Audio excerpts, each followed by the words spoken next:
Hi guys, good day. Uh, Good morning everyone. Ayan si Kuya guys, so nagbalat ng niyog. Hindi marunong si Kuya magbalat. Yan, tapos pinayod na niya ang labi, ang niyog. Ikod-kod na niya.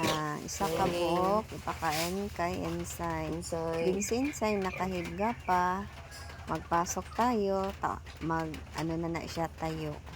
Pag makapasok tayo, yan, nakatayo na si Insay. Maraming dumi si Insay. So, tapos naman si Kuya magkayod ng niyog, kudkod ng niyog. Yan, inutusan natin si Kuya magkuha ng dumi ni Insay. Siya lang muna, kaya ako ang mag-video sa kanya. Yan guys, ang aming daily routine na trabaho. Linis kay Insay, bago paliguan si Insay, kunin muna natin ang kanyang mga bulawan guys. So, mayroon kasing tinatapunan kami ng dumi ni Insay. Mayroong butas na doon namin inalagay ang ni Insay dumi. Si Insay ay maghiga. Nahihirapan siya maghiga. So itapon na ni Kuya ang ang dumi ni Insay dyan. Malapit lang mapuno ang dumi ni Insay dyan. So lagyan lang ng konting lupa para hindi masyadong hindi mabaho ang ating compost pit. Yan. So, yan ang inaiba namin ang ni Insay guys. Ang kanyang dumi. So, yan. Yan ang guys, o daanan ng ihi at saka tubig dyan. Dyan ang papuntang tubig. Tapos ko na napaliguan si Insay. So, ipakita ko muna ang aming septic tank. Yan, itpit yan ang aming septic tank. Tapos, naka-PVC yan. Malapit lang kasi kami dito sa daan. So, nakanit pa ang kanyang guys, tangkal. Yan, mayroon pa siyang sewing fan. Yan. May knit. So, ganyan lang. Simpleng bahay ni Insay. Yan. Ang taas ng guys, PVC ng aming septic tank guys. So, yan. Ang taas. So, pwede kang magkain dito sa aming guys, tangkal. Yan. Yan. Pwede makainan ang aming tangkal. Dito rin ako minsan nagamerenda. So, guys, yan. Nilagyan namin ng bato yan dahil para maiwasan ang pagkalat ng ng dumi ni Insay. Yan guys, nagkilo na ako ng 1.8 kilos. Then mayroon akong King Vita Plus. So ako ng tubig guys. Diyan ko ilagay ang isang tablespoon na King Vita Plus. Kinix ko na sa water yan. Yan. At kukuha lang ako dito sa tinimbang ko na 1.8 kilos. So, kukuha ako ng dalawang dalawang ganyan. Dalawang ganyan ang ipakain ko kay Insay. Kasi mayroon na kasi akong ibigay mamaya ng niyog at saka dahon ng malunggay. So, yan lang ang feeds na ibigay ko sa kanya. Yan. Tapos, kuha pa ako ng isa. Pangalawa na yan, guys. Yan. Pangalawa na yung bigay ko.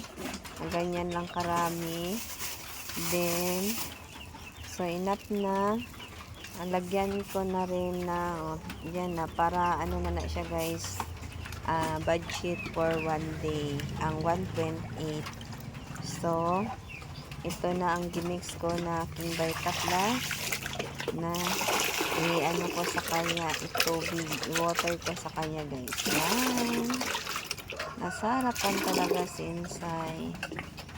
Nan. Mabilis ang kumain si Insay. Napaka-brilliant.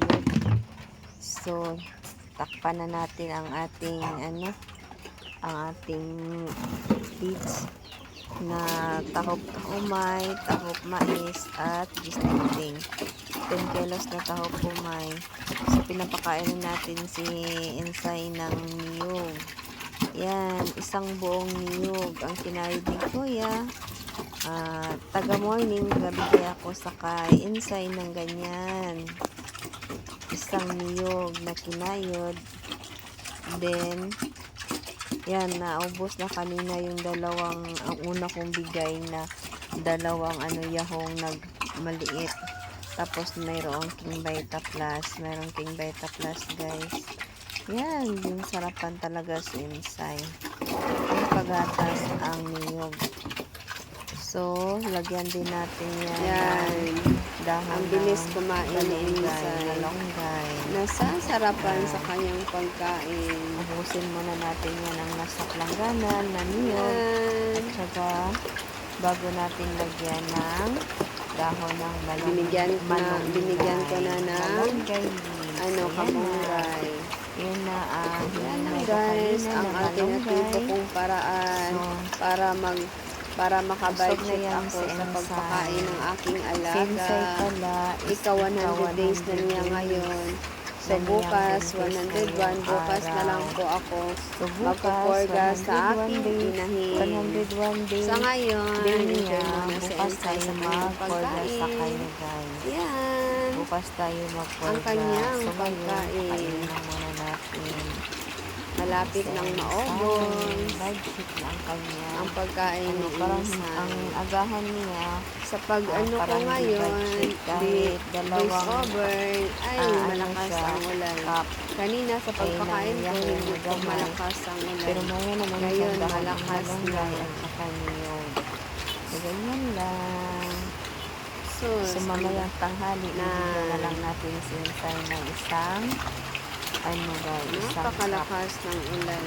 So, hindi na kung maaari Malapit natin ng ubos ubusin ng sayang pagkain. 8 kilos niya. Wala eh. Walay ulan. Magdagdag naman tayo ngayong hapon ng dahon ng Asay walay ulan. pero ang niyog is taga-morning lang Malapit yan. na. So, nasarapan talaga si Insay guys sa kanyang pagkain. Malapit ng maubos. Yan ang kanyang pagkain. Thank you guys. Thank you for watching. God bless all. Yan. Naman. Thank you for viewers. Please subscribe my channel. Kusog ulan diri. Thank you, thank you. Yan lang ang paraan ko sa pagpakain ko sa aking alagang Insay. Baguhan man, pero sumusikap pa rin.